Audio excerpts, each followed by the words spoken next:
फिर आप देखिएगा कि हमने लिखा क्या था और इसने कर क्या दिया। मैं जल्दी शादी करनी है। मैं जल्दी शादी करनी है। जे तुसी करनी है ते देखने आओ इसी त्योहार पूरे।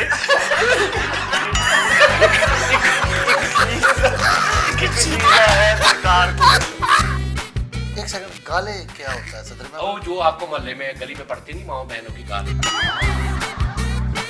ना कहा की मतलब वो कहता ना गहा कि मैं गहा तो नहीं करता।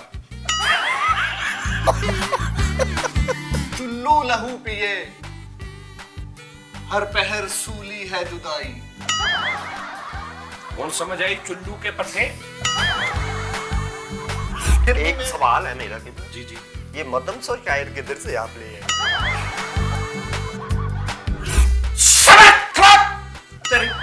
ਕੀ ਹੋ ਗਿਆ ਸਦਰੇ ਮਹਿਫਲ ਯਾਰ ਅਸੀਂ ਬੈਠੇ ਮਾਰ ਦੇਣਾ ਸੀ ਸਦਰੇ ਮਹਿਫਲ एकदम बैठे बैठे ऐसे करता है यार। दुरे नसुफ्ता के मुतमानिद है ये। ਇਹਨੂੰ ਹਟਾ यार तेनू की तकलीफ आ?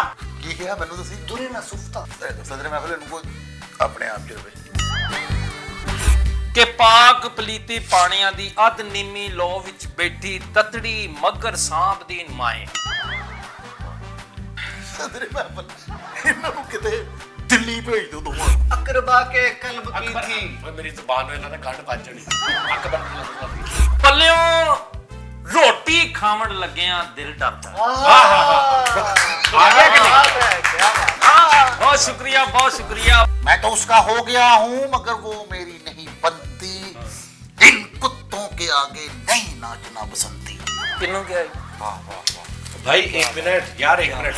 अरे ਭੁੱਲ ਭੁਲੇਖੇ ਉੱਚੀ ਬੋਲ ਕੇ ਬੁੱਢੀ ਕੋਲੋਂ ਪੁੱਠੇ ਹੱਥ ਦੀ ਖਾਵਣ ਲੱਗਿਆ ਦਿਲ ਡਰਦਾ ਹੈ। ये अजलाफे सलासा कभी आपको तस्लीम ਓਏ नहीं? ਯਾਰ ਪਿਆਈਓ ਮੈਂ ਨਹੀਂ ਕਰਦਾ ਉਹ ਦਾਲੇ ਚੱਲਾ ਦੀ ਕੁਝ अल्लाह की कसम मेरा प्यो भी नहीं कह सकता जो तू किया।